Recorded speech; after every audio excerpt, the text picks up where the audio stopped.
Hello, survivors. This is your girl, Abby Ayola Williams, and you're now listening to How to Survive Society. How to Survive Society is a weekly podcast that features survivors. These are people that have been through the ringers in life. They've been through hell and back, but they choose to stay positive. They choose to win. They choose to thrive, and they choose to survive. So let's get right into it.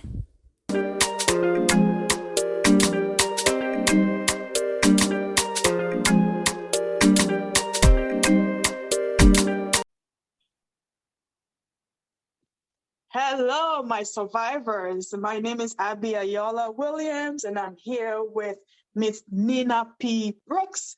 And Miss Nina, she is from California. She's a mother, she's an actress, and she's just doing her thing. And right now, she's doing a documentary on her mother. So I would like her to, you guys are going to hear more about her mom and her story and how she grew up being a Nigerian American. Like her mom is Nigerian and her dad is African American, how that plays a role in her identity. And just we're just gonna talk. So hey Nina, what's up? Hi everyone. How are you? Happy to invite me. Good. Thank you. Thank you for coming on today to talk about your story. Yes.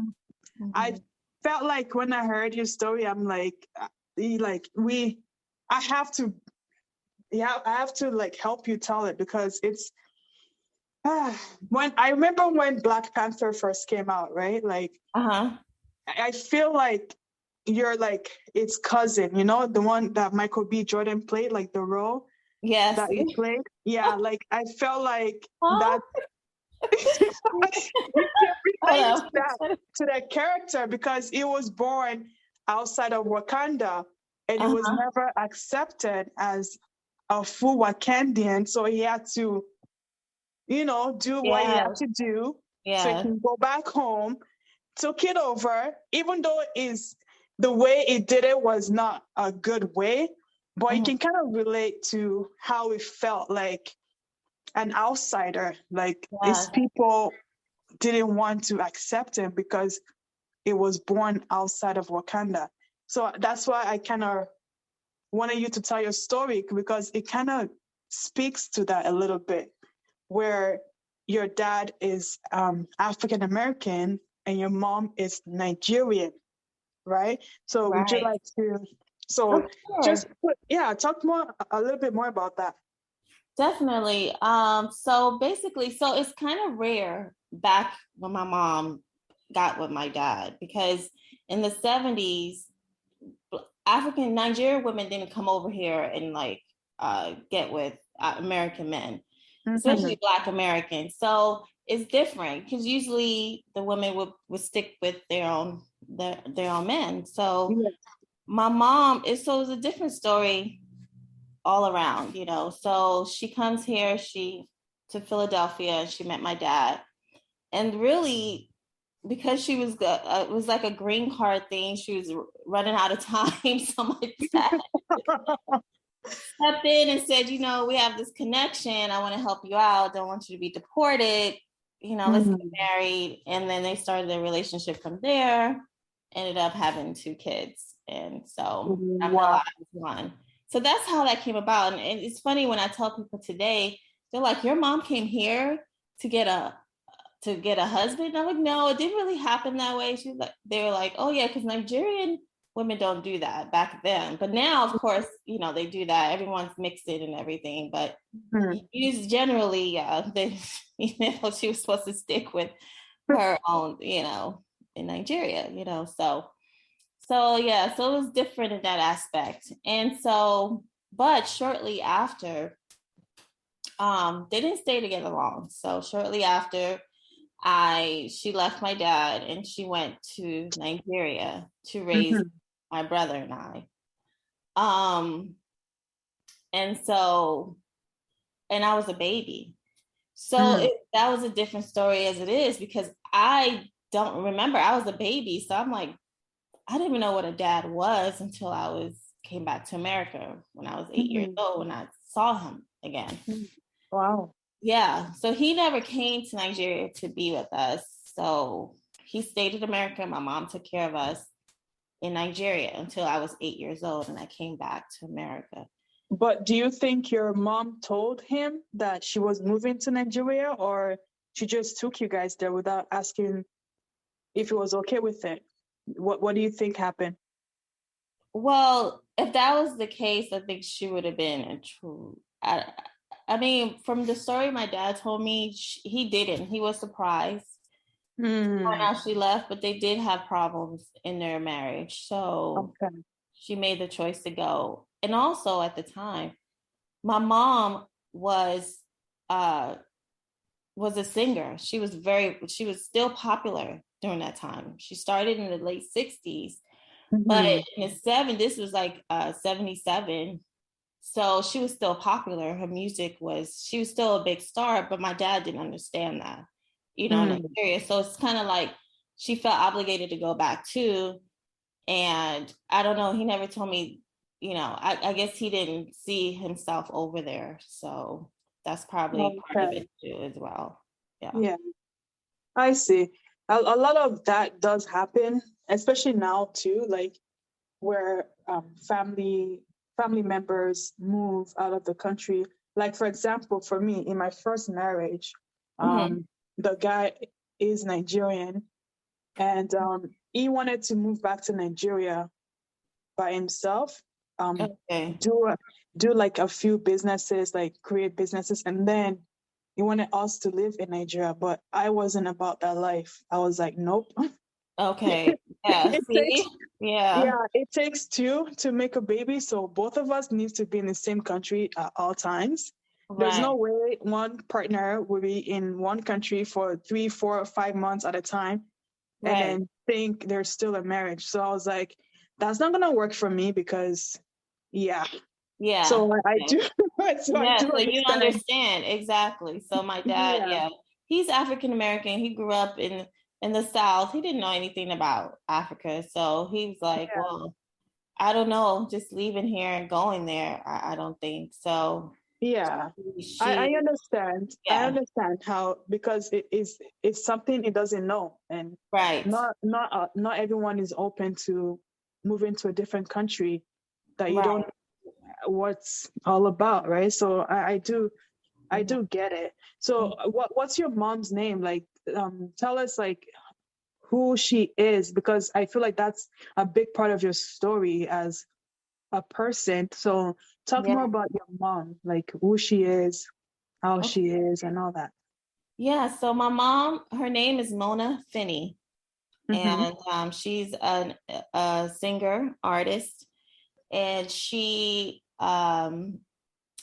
basically started in the late 1960s around Fela Kuti, and his when his music was very popular, and she would kind of like go open in his club, and they would do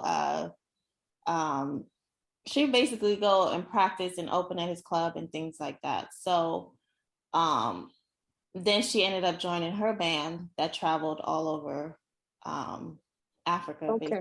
One second. For all the survivors out there that doesn't know who Fela Kuti is, Fela Kuti is an artist from Nigeria that pretty much put Nigeria on the map when it came to Afrobeats and jazz. So before the Davidos, the Wizkid, the Tiwa Savage, and all those people, there was Fela Kuti. So in case you didn't know, now you know. Okay, go on. So there you go. And so he's known as the king of Afrobeat. My mom is basically the queen because she was the only one really solo artist, women out there doing Afrobeat music. And so she basically, it wouldn't be no Tiwa Savage today if it wasn't for my mom. Because at that time, it wasn't even looked at as women to be singers in Nigeria. Like, it's not like a profession that women did. So my mom was pretty much one of the first. So, so basically, so her career expanded 3 decades until like 1985, when she decided to just come back to America and take care of us in America, and since then she didn't go back to Nigeria. But yeah, she was an artist for 3 decades there. Yeah. So what do you think happened for her to just leave the country where she's built fame and notoriety and all that, to move to a different country and just never went back? Like, what do you think happened? Right. That is a question that me and my brother, we still today don't understand. I mean, the things she would tell us is that she wanted us to grow up here. She wanted us to grow up here.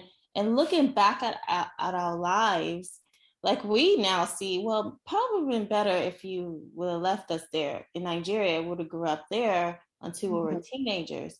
But you see the perception of, you know, how people want to raise their kids in America. If you're not from America, I mean, when people come here to have their children in America, to be American citizens. So she has 2 American children. I guess she felt obligated to raise us here. And then doing it all on her own, because she was a single mom. My dad was all the way 3,000 miles away. So they were on 2 different coasts. He was on the West Coast, she was on the East Coast. And basically she was, you know, raising her on her own. I guess she felt it was too hard to just go back and do it. So the first time she stopped with the music, she kind of took a break, was because of a bad accident she had, which in my documentary about her music career, I will show that made a huge impact of her, like taking a break from the music, you know. But a lot of things like she was afraid in a way. She didn't have a lot of great experiences in Nigeria. She loved where she came from. She loved her family, but you know, certain things worried her, and she was fearful of to go back. Like, do you know what those things are? I mean, I hate to say it, but voodoo, black magic, voodoo. Voodoo? Yeah. This is something she witnessed firsthand with her mom. Her mom, she saw that done to her mom. Damn. Yeah, her mom basically was a normal mom.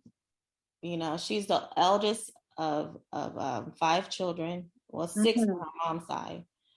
And her dad had other children as well. So, but she was the eldest. And so when she was a teenager, she saw her mom just transition from being a mom to someone who wasn't mentally there. And she saw like that black magic, or whatever you want to call it, voodoo. Yeah. She saw that was done to her mom, and that affected her really, really badly. In a way that it's kind of, and then she felt it was done to her too. Things that happened, like the accident and certain things that she witnessed in her life living in Nigeria. She wasn't really, it made her stay away. I mean, even though she back and forth, America to Nigeria, all the way up to 1985, something just clicked in her, and she said, you know what? I don't want to go back anymore. Wow. That's really deep, because in her soul, she felt like she was protecting you guys from family members, so they wouldn't do those things to you. Exactly. That's what she thought. Because I'll tell you this, when I decided to go back to Nigeria when I was 25, she went just crazy. She just did not want me to go. I hate to say this, but she gave me a whipping. At 25 years old. I'm like, you're whooping. Wow. You're whooping because you don't want me to go to Nigeria. She was like, yeah, I'm afraid. But see, that experience changed. I went anyway because I faced my fears. My mom her generation is different. They stay, they can stay in their little bubble. And so that's what she did. I came back from Nigeria. That's one thing. She was happy I came back. Then she saw I had a glow on my face. My skin was nice. I had the best time ever. I was not afraid of anything. I was protected. Yes. And she's like, oh my God. So that kind of opened up. And she after that experience, it took still some years, she really wanted to go. And what's really disheartening is that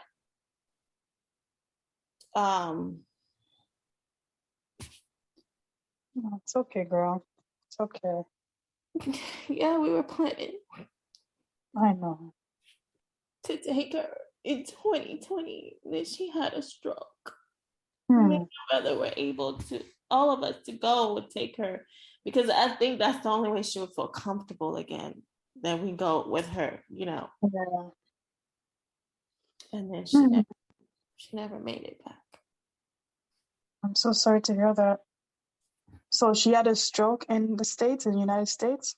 Yes. 2020. She passed in 2021. Oh, that's like fresh. So that was last year. Yeah, last year, July. Oh my gosh. It's not even been a year yet. I'm so sorry to hear that. No, yeah, I know, Abby. My condolences. Thank you. I can relate to you. This is my story.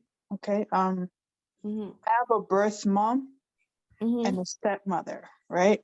So I lived with my birth mom until I was 9. Then I moved with my dad and my stepmother from like 10 to 12 years old in Nigeria. And then after that, we came to Canada. So I migrated to Canada when I was 12 and started living with my stepmom and dad. So in 2018, my birth mom, because she stayed back in Nigeria, right? She died 2018, January 12th, to be exact. That's recent too. Yeah, I know, but it's just, that's what I'm saying. Like, I totally understand how hurtful and painful it is, especially when they die all of a sudden, especially when they're still young, because my mom was only 53 when she died. Oh, wow, Abby. Okay. Yeah. So, and she was sick for 18 years. Wow. 18 years, but she never told anybody because where she grew up, she was born in a small town in Ogun State, Shagam. Okay. Yeah, and then when you're born there and you live there and you grew up there, you kind of know everybody. So when you're sick, it's like a stigma, like, oh, you don't want anyone to know that you're sick. So I feel like that's what killed her, and not so much the disease that she had, but was the stigma of people knowing and judging her. That's what killed her. So I totally understand, like, losing a parent it's not easy, and I still cry to today. Like, sometimes I would just cry out of nowhere, like, oh my gosh, I can't believe I can't, because you can't pick up that phone to call your mom. Right. Like, exactly. You understand. You understand. Yeah, like you can't. There's so many like there's only so much things you can tell your friends or your sisters or brothers or whatever. Like, you still need your mom. Like, there are certain things advice that you want to ask from her. Like, okay, this is going on. What should I do? But no one can fill that void. You just never think you will lose. I just something you just don't. It happens. People, lose loved ones all the time, but like your mom, you feel like it's always there. Yeah. So I know. It's really tough. It's really, really tough. Yeah. Like, No, I know you understand, because definitely like we're in the same boat. Yeah. But you just have to remember that she's looking out for you wherever she is, and everything's going to be okay. That's just how you just have to see it. Yeah. Because, sorry. No, go ahead. No, that's what I'm saying. That's how I was saying, doing this documentary, even though it's hard, but it helps. It helps in a way to it helps me keep connected. It's something I've always wanted to do. I actually wanted to do a movie about her life, but she turned that down. She's like, no movie. I don't want. She didn't want to show the part. What I'm talking about. She didn't want to show that to the world. Her family. She didn't want them to look bad, basically. Yeah. And you know how, I don't know if you understand, but I'm sure you do, like how Nigerians, they put they name it, the last name is very important. And so when you're talking about a Nigerian family, you gotta, you have to have stuff to back it up, or don't say nothing at all. Like they want to be perceived as this, perfect family. Exactly. Nothing's wrong with us. We're smart. We're educated. And that's just the way it is. And if you're not like that, then you're kind of like an outsider. So the black sheep, I call it. Right. And that was my mom. She was the black sheep because she didn't do anything. First of all, being a singer alone, like she decided that she wanted to be a singer, that put her outside, and then having kids that are not Nigerian, that put her out. Married an African American, everything. Raising us in America was not even looked at as good because she struggled. Like, why would you go to America and struggle and raise 2 kids? And she didn't have that. She had a lot of help in Nigeria, but she decided to make that decision. And so a lot of things she did was very outside the box. But through all that, she did leave a legacy, a great impression on this generation. I mean, her music, Eni Mabimo, being played on YouTube. It's the title means I want to have a child. It's about a mom it's about women who want to have children, having a hard time having children, but it's like giving, like being encouraging and giving, showing how important it is to have children, So it's called Eni Mabimo. Eni Mabimo. Yes, Eni Mabimo. Okay, so women that wants Eni Mabimo. I'm Yoruba, so I'm trying to figure it out. But Eni Mabimo. Yes. Okay, go ahead. You explain it. So Eni Mabimo means someone that wants to have a child. Yeah, like you said, somebody that wants to have a child. Yes, that's what it means. Eni Mabimo. Yes. Yeah. So it's kind of saying like it's important. Like women, it's part of the reason why we feel this way because women, we want to. It's a part of us, that this feeling that we want to have children. So it's a story of the basically what she went through to have us. She thought she wasn't going to have any children. That's what brought her to Philadelphia, actually, to have surgery, because in Nigeria, they were telling her she's not going to have children. Wow. But when she came to have surgery, she didn't go through with it. She said she heard a voice, it's God's voice, saying, don't do it. And then shortly after, she met my dad and she had us. So, I mean, if you look at that, you would think, okay, maybe she came to America to have children. Maybe that was the reason, because she didn't think she was able to. Wow. Yeah. So that's how that song came about. And on TikTok, it's been so popular amongst the African, Nigerian women. Like amazing. Yeah. That is so good to hear. The fact that she came to America for something and then she got exactly what she wanted. Like that's you guys are already a blessing. Blessed. Oh, thank you. So yeah, that's what I'm saying. Like sometimes life might not go the way that you plan, but just trust that there's a higher power that will always look out for you, no Yeah. matter what. Yeah. Yeah. Yes. So talk about, do you know any of your family members in Nigeria, like on your mom's side? So on my mom's side, so they're the Finnies and the Lakijas. So my mom, her brother, Dr. Finnih, he owns a hospital in Nigeria. Her sister,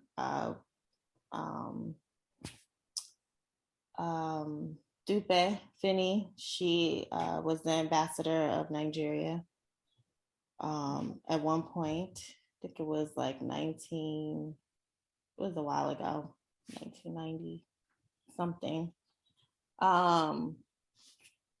And my mom's side, her mom side is in a Lakija.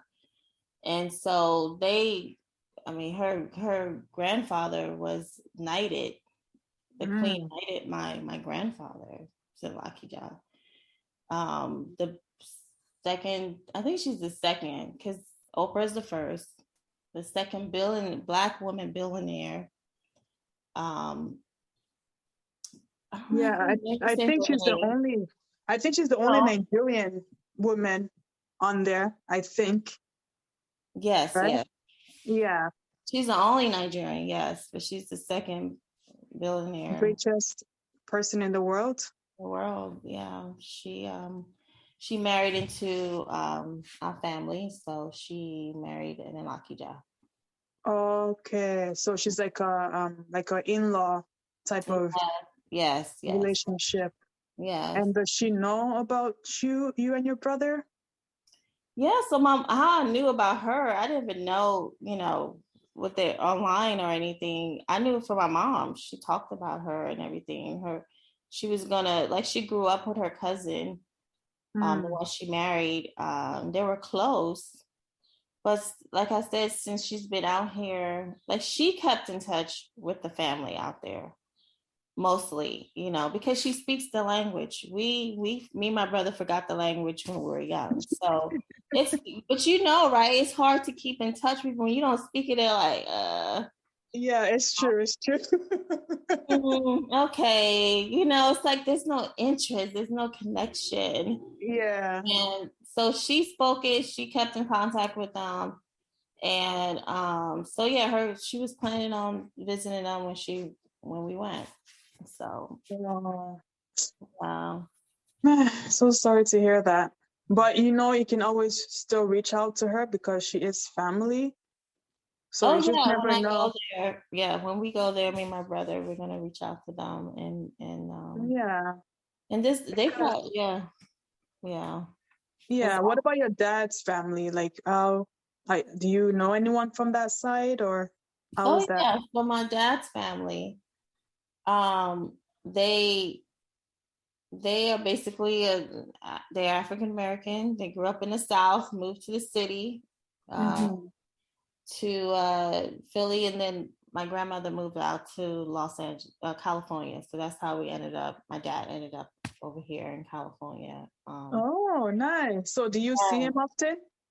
Yeah, I do. Not often, but because he lives like 2 hours away. But he lives where Inland Empire. Oh, you don't know because you don't live out here. I was like, Abby, I want you to move out here. No. All I know is OC, Long Beach, Santa Monica, Malibu. Yeah, that's all I know. So he's in the desert. So you didn't go to the desert. Like going to Palm Springs. He's out there. Yeah. Okay. So yeah, I see my dad, and I see I'm close to both. I'm close. I guess I would say growing up. Of course, I grew up in Nigeria first, so my Nigerian family is who I know first, right? Yeah. But growing up in America, I got closer to my American side. So I did live with an aunt, a great aunt of mine, my grandmother's sister. Sister, yeah. Yeah. And that's another story because she was not that's part of the reason why my mom stayed. She was not a great, it was not a good thing for me to see, a good impression for me, because it was like just coming into America. It wasn't my first time in America. It was like my second time. But this is, now I'm living with my American side, which I didn't know. Yeah. Like, and then it was like not a great experience. She was very abusive. That's how me and my brother lost our language. She was like, you guys are not speaking that jibber jabber in this house. Oh my gosh. For a whole year, we didn't speak in our language. If we did, we get a beating. And that's so rude. So rude. So rude. It was like, I did not like America. I really didn't. Like, I was happy in Nigeria. Yeah. I didn't have great experiences there. So it was just like, I couldn't believe it. And then when my mom came to visit us, because she abused us too. We didn't go to school. She beat us. It was really bad. So we couldn't tell our mom. Yeah. And so my mom is like traveling, working, singing, and she comes to visit us and we tell her everything. And she's like, oh my God, you guys are being abused. No, this can't happen to my children. That's the same. She took us after she took us from her. She stayed. She stayed in America after that to raise us. Wow. That's a mother. She sacrificed her career for her children. Yes. Wow. Yep. So but I'm pretty close to my dad's side of the family too, as well. Yeah. Wow. That's good to know. So what do you do now? Like, what are you up to, like, in current life right now? Right. So now I'm just finishing up. I'm in school. I'm finishing my master's in film directing. I'm about to mentor some kids about film directing. So I'm getting ready to do that. And congratulations. Thank you. I know it sounds like sounds fun. We'll see how that goes. Yeah, definitely. Yeah. I'm working on my mom's documentary. I'm trying to finish it up. It's almost there. We're getting to the end of production, and then we'll wrap it up and start editing and everything like that.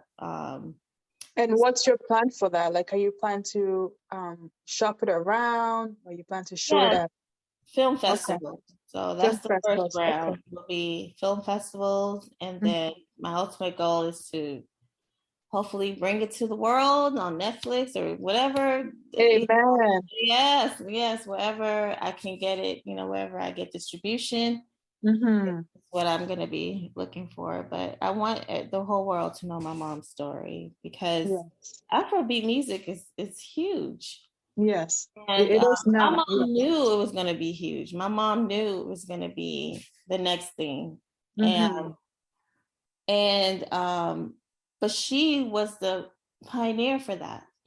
She was one of the people that started it off. Like, our music, Nigerian music, is going to be all over the world. Like, people are going to, they saw it. They saw it before anybody else, and they started this journey, and bringing together African American music and African music together, and it's a beautiful thing, and it's just one of my favorite genres right now. Like, I don't play, my playlist doesn't have Afrobeats in it, Yeah. So I love it. I know. I predicted that Afrobeats was gonna be like on the same wavelength as reggae, or even higher, about 7-8 years ago, before it even became mainstream. I'm like, Afrobeats is gonna be up there with reggae music and other music pretty soon. Nice. Oh, your mic. Yeah, and then look at that now. It's like everybody knows what Afrobeats is. Like, everybody, no matter where you go, no matter where you go in the world, it's Afrobeats. You hear it. It's nice. It's like a music that pumps you up. It's like Yeah, happy birthday. Yeah, you know, like happy it's like music. you don't want to go to a party without it. I'm like, you don't have Afro, please. Yeah.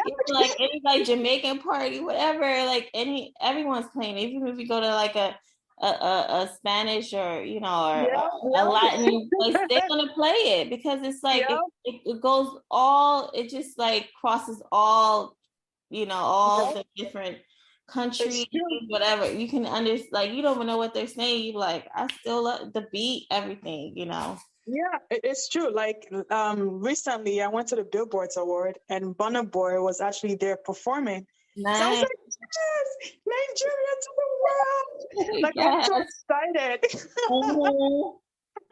I'm so excited. I love it because I always felt like Nigerians are very talented, honestly. Being a Nigerian, I never looked down upon it. I know people would, I remember just telling, when I meet a Nigerian and I tell them, oh, I'm Nigerian. And they were like, what's the big deal? Like, looking at me like, what's the big deal? I'm a big deal. Yeah. Right. I'm like, I'm proud to be Nigerian. Why shouldn't I be proud to be Nigerian? Exactly. Like, and I'm proud to be African American.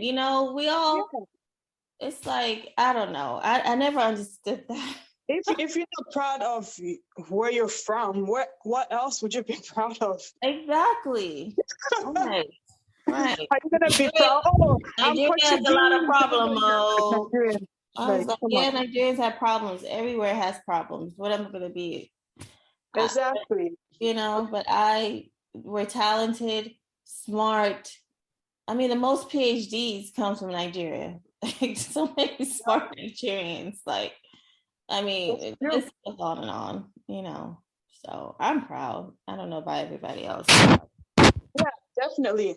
I would say like I wasn't always proud to be Nigerian, to be honest. It's just something that I started growing into because when I was in middle school, I had a lot of like Caribbean friends, Jamaican friends. And I wanted to be a Jamaican at that time. But as I grew up and I started hanging around people like Nigerians, then I started getting proud of who I am. Because back then, this was like late 90s, early 2000s. Oh yeah, I remember. Being African was not. It wasn't a cool thing. That's the time I was telling people, Abby, all the guys, people that I know, like they would say they're Jamaican. They're not. I was like, but you're Nigerian. Why did you say you're Nigerian? Like it was weird that I said that I was Nigerian. That's what I'm saying. Because it wasn't. We weren't proud those times. But now it's like, yes, Nigerian. And then you look Jamaican, just like me. People would not, like some Nigerians would kind of see me as Nigerian, but most of the time I get, you're Caribbean. I'm like, no. Yeah. They would say, oh, you don't look African. It's like, okay, what does an African look like? Right, what is African? I say the same thing. What does the African look like? Too? People, I'm telling you, it's just silly sometimes. Yeah. They say and do things, it's like, okay. But I feel like when Black Panther came out, that's when most people started being proud of where they're from. Because before then, it was like, they would try and hide that stuff. Like, oh, no. Black Panther and the music helped.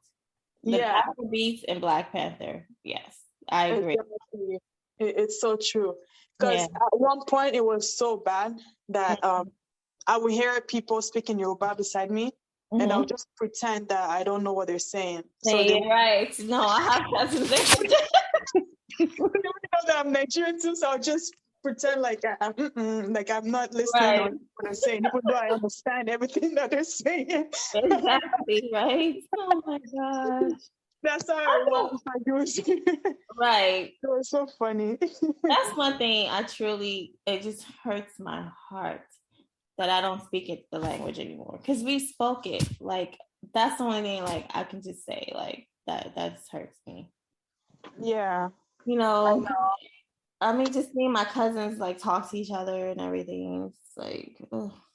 That's the only thing. But the thing is, it's not too late though. You can still learn. Yeah. You know, you can learn. Just watch the movies, like the Yoruba movies and stuff, and you'll be able to pick up, you know, I little understand. from it.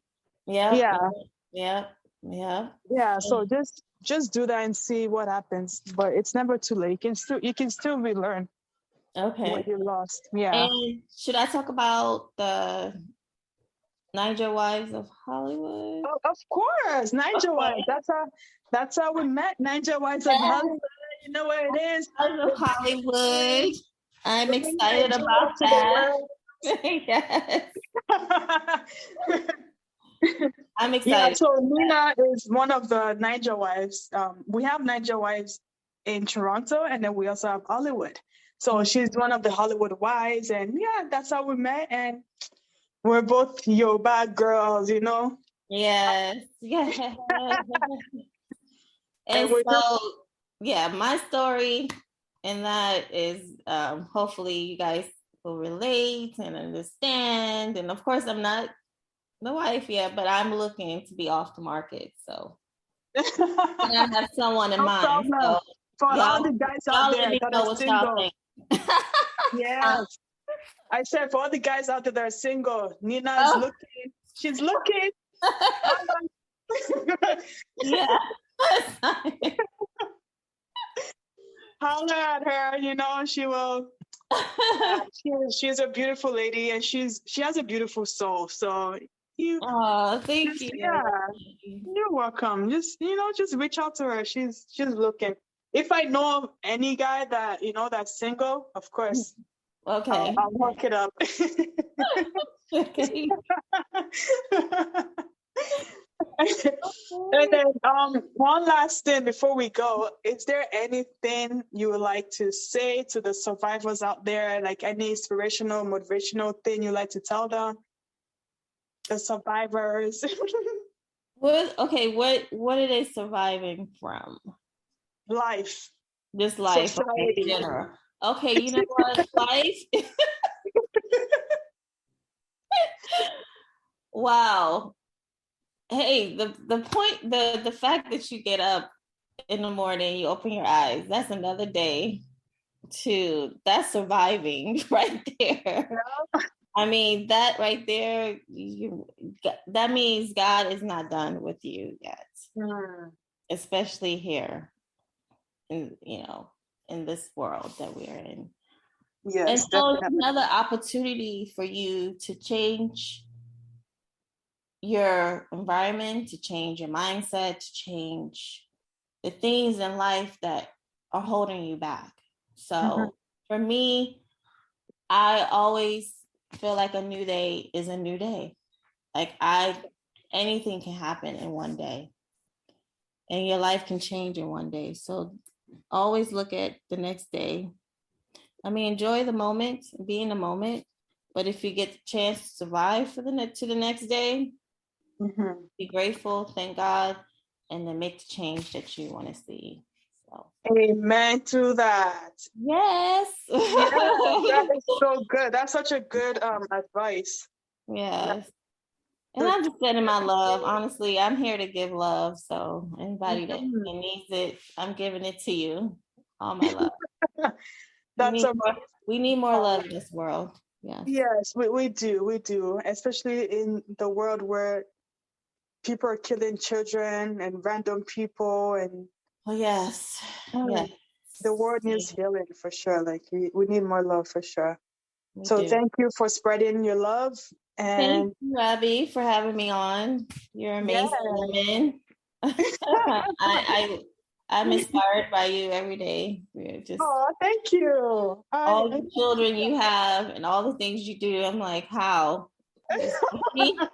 She does it because it's God's grace. It's God's grace, and just the drive, and because I want to leave a legacy for my children. So I'm just doing whatever that I can while I can to make sure that happens. That's just my drive.